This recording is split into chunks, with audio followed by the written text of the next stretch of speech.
Hidup di dalam Al-Quran itu ada dua bahasa. Kadang disebut hayatin, kadang disebut isyatin.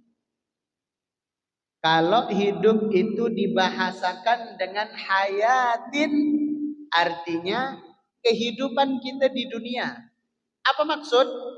Kehidupan di dunia itu nggak ada yang kekal. Ada orang yang sehat, apakah dia akan seterusnya sehat? Pak, pasti sakit.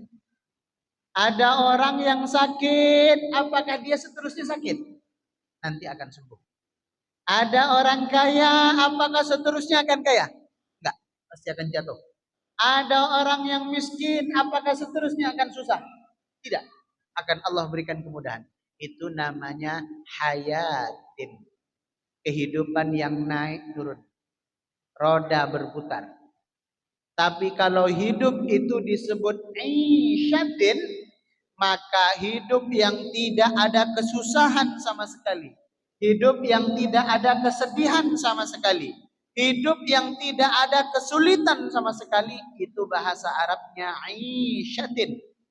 Dan itu nanti baru akan kita rasakan di akhirat.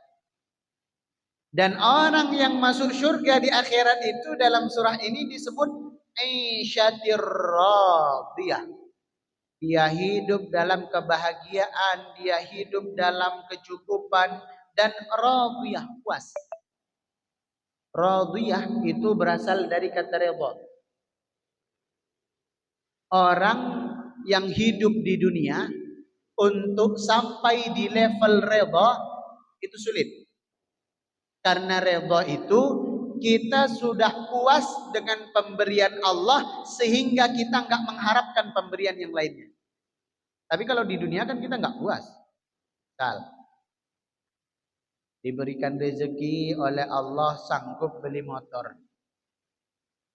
Kalau misalnya Allah tawarkan, mau mobil tidak? Kita mau atau enggak? Ya pasti mau. Karena kita belum puas.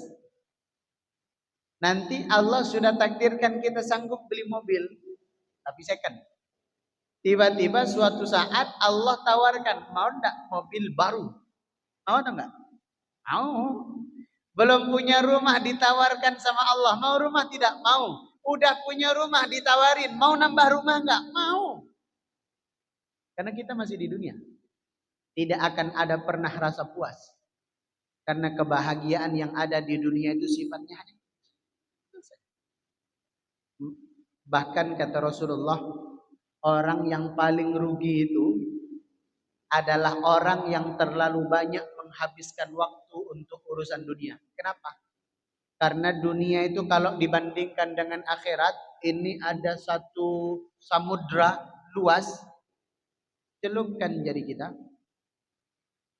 angkat. Setelah diangkat jari kita dari samudra itu, ada satu tetes air.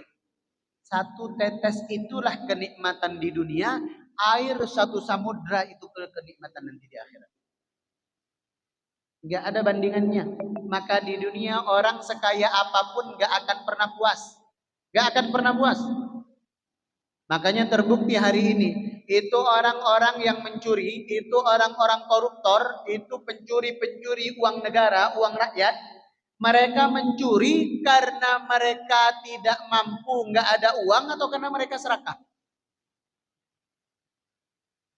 Kalau misalnya ada orang mencuri karena dia kesusahan untuk membeli popok anaknya, kita masih maafkan.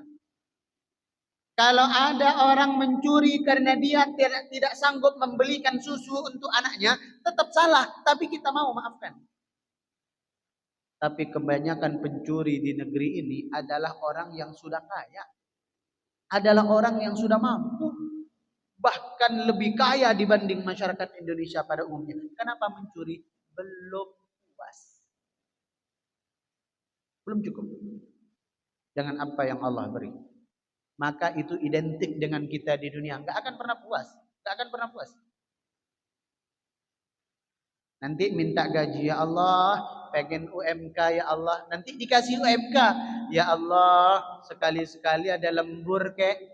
Nanti dikasih lembur. Ya Allah, kok nggak naik-naik jabatan ya? Naik jabatan. Ya Allah, maksud saya itu nggak cuma naik jabatan, tapi juga naik gajinya. Apa guna naik jabatan nggak naik gaji? Nanti dinaikkan dua-duanya, merasa cukup? Tidak. Itu kehidupan di dunia. Tapi kata Allah, barang siapa yang berat timbangan amal baiknya, aisyatin radiyah, akan diberi hadiah oleh Allah kehidupan yang sangat memuaskan, sehingga nanti orang yang masuk surga itu ketika menginginkan makanan, Allah berikan makanan yang dengan makanan itu dia tidak butuh kepada makanan yang lain. Sebab apa? Udah. Itu maksudnya.